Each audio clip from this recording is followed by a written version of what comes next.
ఢిల్లీలో స్వాతంత్ర దినోత్సవ వేడుకలు జరుగుతున్నాయి. ఇప్పుడు లైవ్ చూద్దాం. बहुत बड़ा खोया।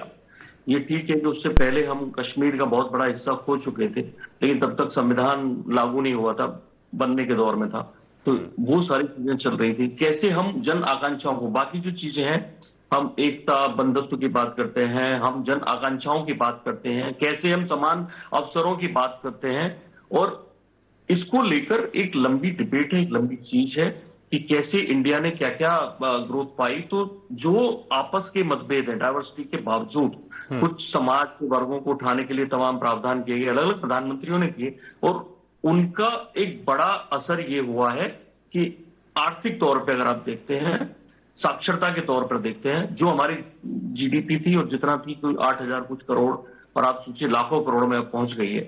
कैसे भारत बिल्कुल एक कृषि प्रधान देश था, आज वो सर्विस प्रधान देश हो गया और मैन्युफैक्चरिंग प्रधान देश हो जाए शायद। स्पेस में हम कितना ज्यादा काम कर रहे हैं, हम पूरी तरह से डिपेंडेंट थे, अभी भी कुछ चीजों के लिए डिपेंडेंट है।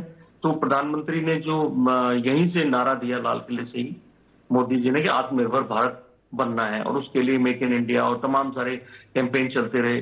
डिजिटली हम कहां पहुंच गए हैं, एक्सप्रेस वे, रोड्स, ये सारी चीजें देश में जो तरक्की की आहट है, और साक्षरता, जो साक्षरता की दर थी तब की और अब की लगा लीजिए, महिलाओं की स्थिति देख लीजिए, तो अलग अलग सरकारों ने काम किया है, उस पर आलोचना होंगी, सारी चीजें होंगी, लेकिन लगातार जो चीजें हो रही हैं उसमें पिछले साल ही युवा आकांक्षाओं को लेकर बात हुई कि कैसे विकसित भारत। बिल्कुल कुछ हुआ है और बहुत कुछ होना बाकी है। राम नारायण जी, जैसा कि अभी विष्णु जी बता रहे थे कि हमने संविधान की जो प्रस्तावना है उसमें क्या बदलाव किए, कैसे किए। सही बात है, क्योंकि धर्मनिरपेक्षता भारत की जो अपनी चेतना है उसमें ही समाहित है, अलग से नहीं। ये बीच के सालों में जब हमने भारत की जो राजनीति, राजनेताओं ने तुष्टीकरण और वोट बैंक की राजनीति का जो रास्ता अपनाया, उससे संविधान से छेड़छाड़ की गई। संविधान में जरूरत नहीं थी उस तरह के बदलाव की, वो अपने आप अंतर्निहित है।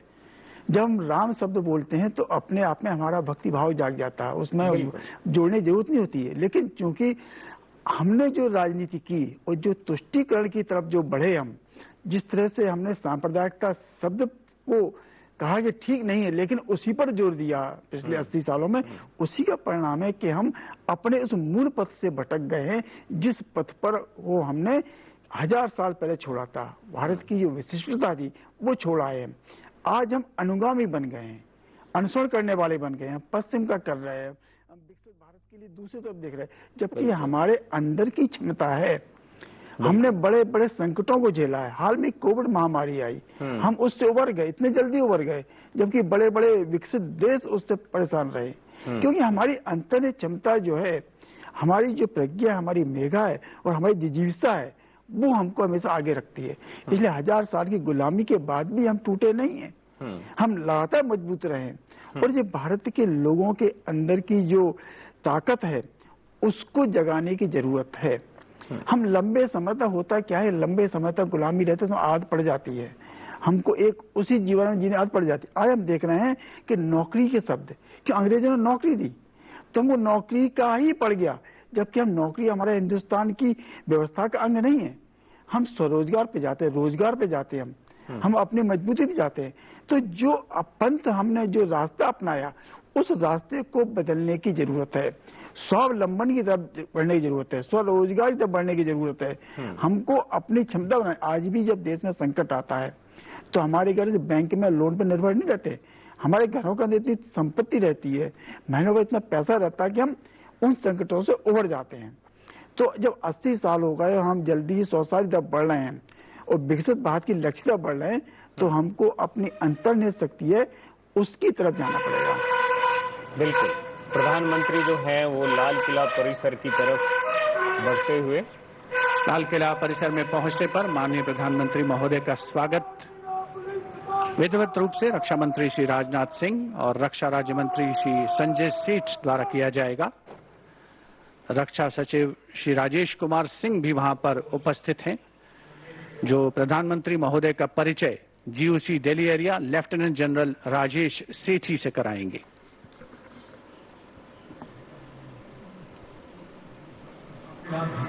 After the inspection of the Guard of Honor, The Prime Minister shall move towards the inner areas of the ramparts.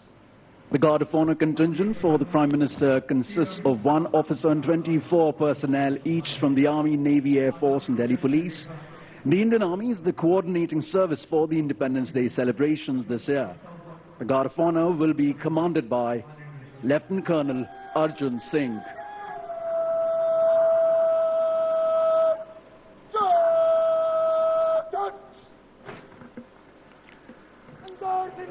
Guard commander lieutenant colonel Arjun Singh, माननीय प्रधानमंत्री महोदय का आगमन होता हुआ लाल किले की प्राचीर पर विधिवत स्वागत के लिए उपस्थित रक्षा मंत्री श्री राजनाथ सिंह, रक्षा राज्य मंत्री श्री संजय सेठ, रक्षा सचिव Shri Rajesh Kumar Singh. Guard of honour में थल सेना दस्ते की कमान संभाली है मेजर आदित्य शर्मा ने, नौ सेना दस्ते की कमान लेफ्टिनेंट कमांडर नीलम राणा और वायुसेना दस्ते की कमान स्क्वाड्रन लीडर विपिन कुमार संभाल रहे हैं। दिल्ली पुलिस दस्ते की कमान एडिशनल डीसीपी श्री विनीत कुमार संभाल रहे हैं। प्रधानमंत्री महोदय का विधिवत स्वागत लाल किले की प्राचीर पर रक्षा मंत्री श्री राजनाथ सिंह, रक्षा राज्य मंत्री श्री संजय सेठ, रक्षा सचिव श्री राजेश कुमार सिंह, जिन्होंने प्रधानमंत्री महोदय का परिचय कराया है Delhi GOC Delhi area lieutenant general Rajesh Sethi से। और अब गार्ड ऑफ ऑनर माननीय प्रधानमंत्री महोदय को पेश किया जाएगा।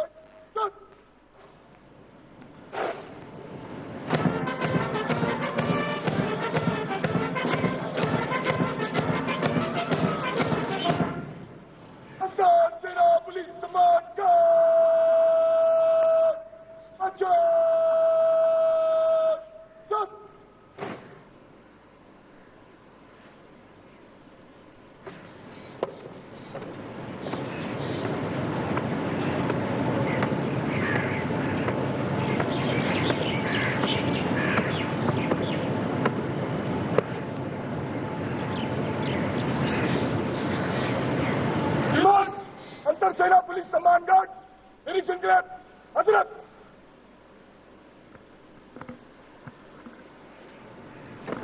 गार्ड कमांडर द्वारा माननीय प्रधानमंत्री महोदय से सलामी गारद के निरीक्षण का अनुरोध और उसे स्वीकार करके वे सलामी गारद की ओर बढ़ रहे हैं। बैंड सुमधुर धुन बजाएगा और माननीय प्रधानमंत्री महोदय सलामी गारद का निरीक्षण करेंगे।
The Guard of Honor complete, the Prime Minister walking swiftly towards the rampart of the Red Fort, where he will be greeted by Raksha Mantri Shri Rajnath Singh, Raksha Raj Mantri Shri Sanjay Seth, Chief of Defence Staff General N.S. Raja Subramani, Chief of the Air Staff Air Chief Marshal A.P. Singh, Chief of the Naval Staff Admiral Krishna Swaminathan, and Chief of the Army Staff General Dheeraj Seth. The General Officer commanding Delhi area will conduct the Prime Minister to the dais on the ramparts to hoist the national flag. The Prime Minister swiftly, smartly walking through the Lahori gate, now moving towards the central courtyard right behind the ramparts of the Red Fort. सम्मान गारद का निरीक्षण करने के उपरांत प्रधानमंत्री महोदय लाल किले की प्राचीर की ओर अग्रसर। विशाल और भव्य लाहौरी गेट प्रवेश के लिए जहां पर एक काठ का पुल है, 41 फीट ऊंचा और 24 फीट चौड़ा ऊंचा मेहराबदार दरवाजा, जिसकी 3 मंजिलें हैं। प्रधानमंत्री महोदय लाल किले की प्राचीर की ओर अग्रसर हो रहे हैं और कुछ ही समय के उपरांत वे यहां उपस्थित अपार जनसमूह को संबोधित करेंगे, ध्वजारोहण करेंगे। Captain Sonia Singh Chauhan will assist the Prime Minister in hoisting the national flag. It will be synchronized with the 21-gun salute by the valiant gunners of the 172-1 field battery ceremonial. The ceremonial battery, utilizing the indigenous 105mm light field guns, will be commanded by Major Pavan Singh Shekhawat. And the gun position officer will be Naib Subedar, Assistant Instructor in Gunnery, Anuthosh Sarkar.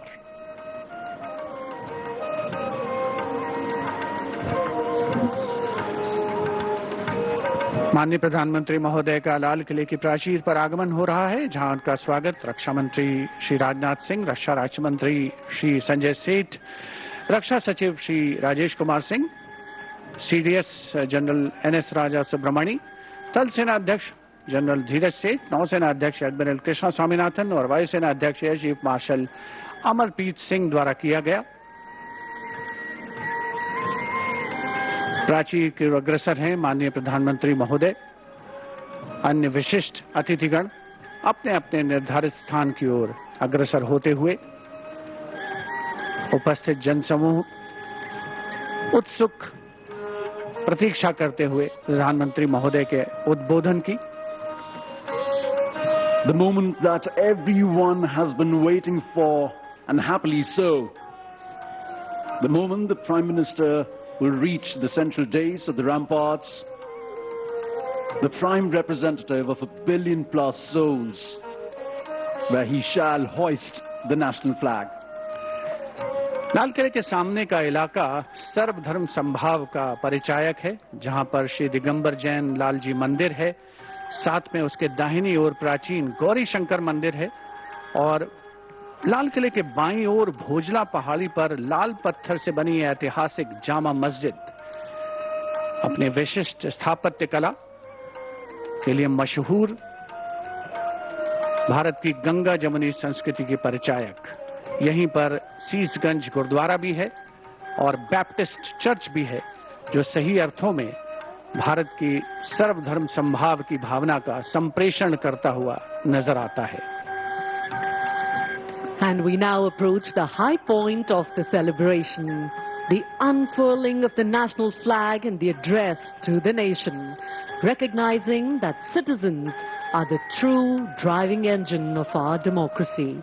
This address will spotlight our national progress while charting a future defined by inclusion, equity, and opportunity.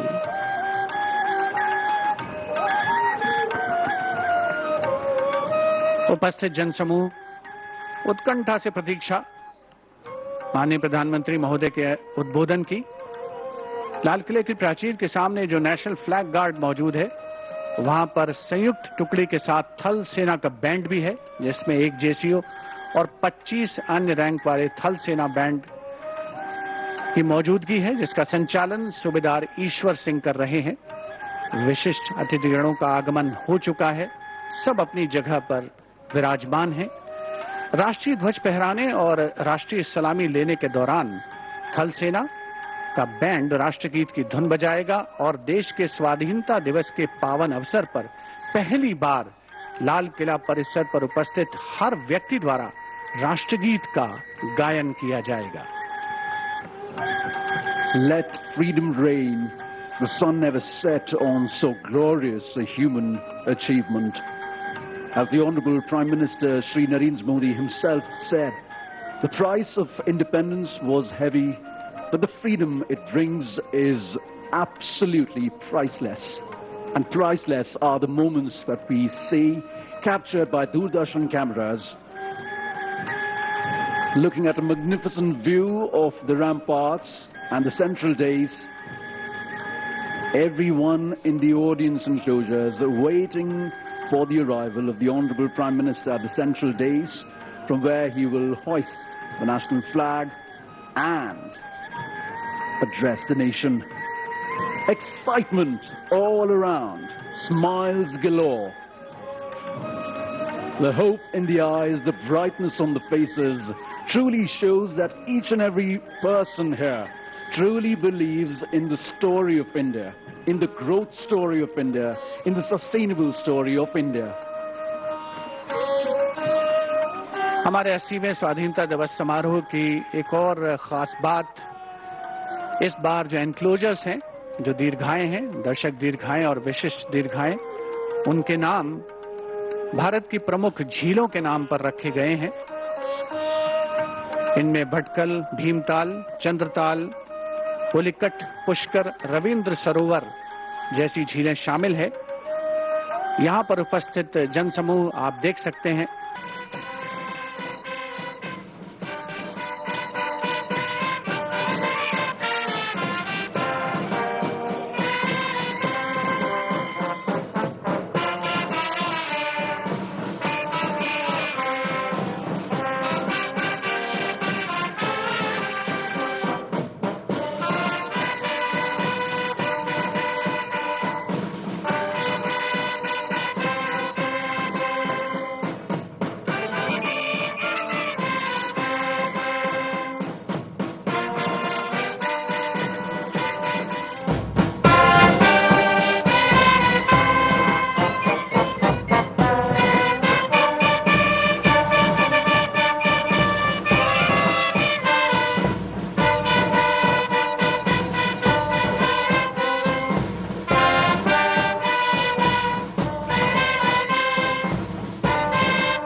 Police Mandan! Russia Salute!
Police Mandan!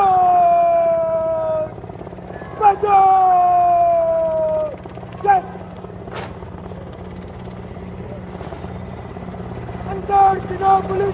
After the hoisting of the national flag by the Honorable Prime Minister and the 21-gun salute, flower petals being showered at the venue by two Mi-17 helicopters of the Indian Air Force, one trooping the national flag and the other trooping a flag depicting Vande Mataram. The captains of the helicopters, Wing Commander Rajat and Squadron Leader Ankit Varshane. What a sight to behold! Vande Mataram के 150 वर्ष पूरे होने के शुभ और पावन अवसर पर Mi-17 helicopters उनका झंडा लेकर आसमान में विलीन होते हुए और अब माननीय प्रधानमंत्री महोदय के उद्बोधन की प्रतीक्षा। प्रधानमंत्री महोदय विशिष्ट दर्शक दीर्घा में मौजूद विशिष्ट अतिथिगणों को अभिवादन करते हुए